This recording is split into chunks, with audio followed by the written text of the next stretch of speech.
السلام علیکم ورحمۃ اللہ وبرکاتہ۔ اللہم صلی علی محمد النبی الامی وعلی آلہ وسلم تسلیما کثیرا کثیرا کثیرا۔ آج میری ویڈیو کا مقصد جو ہے، یہ جو ہم کھانا ضائع کرتے ہیں، جہاں پر رزق ضائع ہوتا ہے نا اللہ پاک کا، وہاں اللہ کا عذاب آتا ہے۔ حضرت حذیفہ بن یمان رضی اللہ تعالیٰ عنہ، جو صاحب سر رسول ہیں، آپ صلی اللہ علیہ وسلم نے انہیں نام لے لے کے بتایا، یعنی جھوٹے نبیوں کے بھی نام لے لے کے بتایا، منافقین کے بھی۔ تو یہ وہی صحابی ہیں جنہیں حضرت عمر رضی اللہ تعالیٰ عنہ کہا کرتے تھے کہ میں یہ تو نہیں پوچھتا کہ بھئی وہ منافقین کون کون سے ہیں، میں یہ پوچھتا ہوں تم سے کہ میرا تو اس میں نام نہیں ہے۔ جن کا جنازہ یہ پڑھتے تو حضرت عمر بھی ان کا جنازہ پڑھتے، اور جس میں حضرت حذیفہ بن یمان جس جنازے میں شرکت نہ کرتے، حضرت عمر بن عبدالعزیز، حضرت عمر ابن خطاب رضی اللہ تعالیٰ عنہ بھی شرکت نہیں فرماتے تھے۔ انہیں حضور صلی اللہ علیہ وسلم نے کسریٰ کے دربار میں بھیجا۔ واقعہ لمبا ہے، بس اس میں یہ ہے کہ کسریٰ نے دسترخوان پہلے بچھایا، اس پہ کھانے چنے گئے، تو یہ کھانا کھانے بیٹھے یہ لوگ، جو صحابہ کی جماعت گئی تھی وفد، ان کے ہاتھ سے لقمہ گر گیا۔ تو ساتھ والے نے کونی مار کے ہلکی سی کہا کہ بھئی یہ لقمہ ان کے ہاں اٹھا کر کھانا معیوب ہے۔ تو حضرت حذیفہ بن یمان رضی اللہ تعالیٰ عنہ نے فرمایا کہ میں ان بے وقوفوں کی وجہ سے حضور صلی اللہ علیہ وسلم کی سنت چھوڑ دوں، کیونکہ آپ صلی اللہ علیہ وسلم نے فرمایا کہ جو لقمہ گر جائے اس کو اٹھا کر کھا لو، شیطان کے لیے مت چھوڑو۔ حضرت عائشہ رضی اللہ تعالیٰ عنہ فرماتی ہیں کہ جب برتن آتے کھانے کے تو میں پہچان لیتی کہ حضرت محمد صلی اللہ علیہ وسلم نے کس برتن میں کھانا کھایا، وہ ایسا صاف ہوتا تھا کہ مجھے دھونے کی ضرورت نہیں پڑتی۔ تو آپ صلی اللہ علیہ وسلم نے یہ سکھایا کہ کھانا کس طرح کھایا جاتا ہے، پلیٹ کو کس طرح صاف۔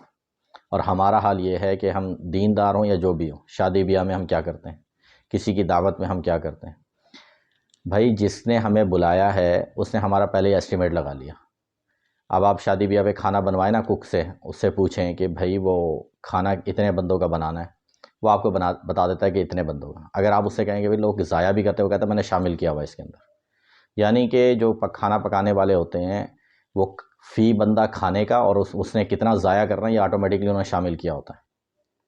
یہ حال ہے ہمارا، اور ہم ہیں محمد صلی اللہ علیہ وسلم کے امتی۔ ہم کھانا ایسے ضائع کرتے ہیں، ہم سمجھتے ہیں ہم اس کا نقصان کر رہے ہیں۔ جس نے ہمیں دعوت میں بلایا نا اسے پہلے ہی پیسے خرچ کر لیے، اب ہم کھائیں پھینکیں جو مرضی کریں، ہم اس کا مزید نقصان نہیں کر سکتے۔ ہوتا کیا ہے کہ جتنا ہم اپنی پلیٹ میں، ہم سمجھتے ہیں ہم نقصان اس کا کر رہے ہیں، در حقیقت ہمارا نقصان ہو رہا ہوتا ہے کہ جتنا ہم اپنی پلیٹ میں چھوڑ دیتے ہیں اتنا ہی ہماری قسمت میں سے رزق کم کر دیا جاتا ہے۔ جو رزق ہم پلیٹ میں چھوڑ دیتے ہیں، جتنا ہم ضائع کرتے ہیں، اتنا ہماری قسمت میں سے کم ہوتا ہے، نہ کہ جس نے ہمیں دعوت میں بلایا اس کا نقصان ہوتا ہے۔ اور جہاں پر اللہ کا رزق ضائع ہوتا ہے وہاں اللہ کا عذاب آتا ہے۔ آج ہم دیکھ لیں ہمارے ہاں کیا حال ہے، ہوٹلوں میں جاتے ہیں ہم رزق کیسے ضائع کرتے ہیں، آدھی آدھی روٹیاں چھوڑ دیتے ہیں اور پلیٹوں میں چھوڑ کے بھاگ جاتے ہیں، بوتل پیتے ہیں اور اتنی سی چھوڑ دیتے ہیں۔ جو چیز ہم نے یا تو یہ سوچا ہوا ہے کہ حضور صلی اللہ علیہ وسلم نے اور اللہ نے ہمیں جو ارشادات فرمایا ہم نے اس کا الٹ کرنا ہے۔ اگر اللہ اس کا رسول کہتا بھی چھوڑنا ہے تو ہم نے پھر صاف کرنی تھی پلیٹ۔ اللہ اس کے رسول نے کہا کہ بھئی پلیٹ صاف کرنی ہے یعنی ضائع نہیں کرو، اتنا لو۔ ہر بندے کو پتہ ہوتا ہے، ایسا کوئی بے وقوف انسان نہیں ہوتا کہ اسے یہی نہ پتہ ہو کہ میں کھاتا کتنا ہوں۔ جب ایک پکانے والوں کو اندازہ ہے کہ لوگ کتنا کھاتے ہیں اور کس علاقے والے کتنا کھاتے ہیں، صحیح ہے، 1 کلو میں وہ بتا دیتے ہیں کہ اس علاقے کے لوگ 1 کلو میں اتنا کھاتے ہیں، اتنے وہ ماہر ہوتے ہیں۔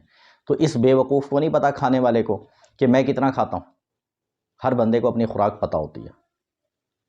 کھانا منع نہیں ہے، لیکن کھانے کو ضائع کرنا یہ بہت بری چیز ہے، اور ہم ایسے ضائع کرتے ہیں اور ہم سمجھتے ہیں اس کا نقصان اصل ہماری قسمت میں اتنا کم کر دیا جاتا ہے، اور یہ اللہ کے عذاب کو بلانے کا سب سے بہترین طریقہ ہے۔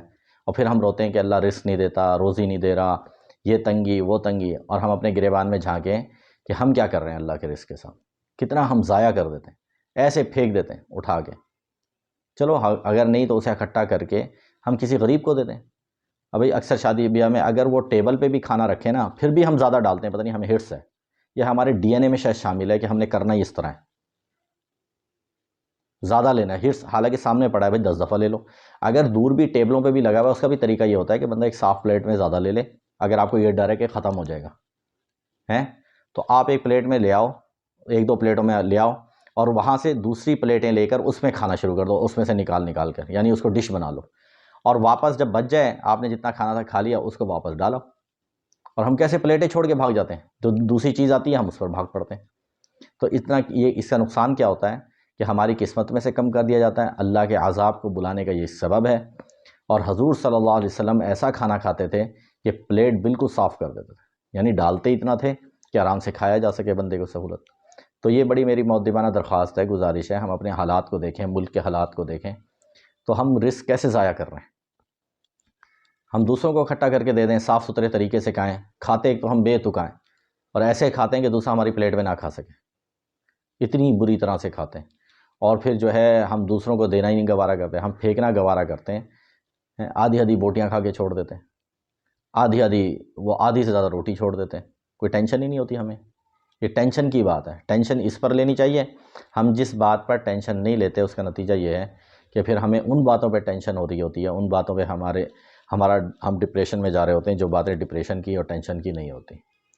تو اللہ رب العزت ہمیں ان خرافات سے بچنے کی توفیق عطا فرمائے، اور جو ہے اس پر ہمیں عمل کی توفیق عطا فرمائے کہ ہم انسانوں کی طرح کھانا سیکھیں، اور جیسے اللہ نے حکم دیا، جیسے حضور صلی اللہ علیہ وسلم نے ہمیں طریقہ سکھایا، ویسے ہم کھانے والے بنیں۔ بسم اللہ والی سنت سب کو یاد ہوتی ہے، آخر میں ہاتھ دھونے کی سنت یاد ہے، لیکن کھانے کی تمیز نہیں ہوتی۔ ہم دیکھ لیں، ہر بندہ دیکھ لے اپنے آپ کو کہ ہم کسی کی دعوت میں کس طرح کھاتے ہیں۔ تو اللہ پاک اس پہ ہمیں عمل کی توفیق عطا فرمائے۔ سبحان ربک رب العزت عما یصفون وسلام علی المرسلین والحمد للہ رب العالمین۔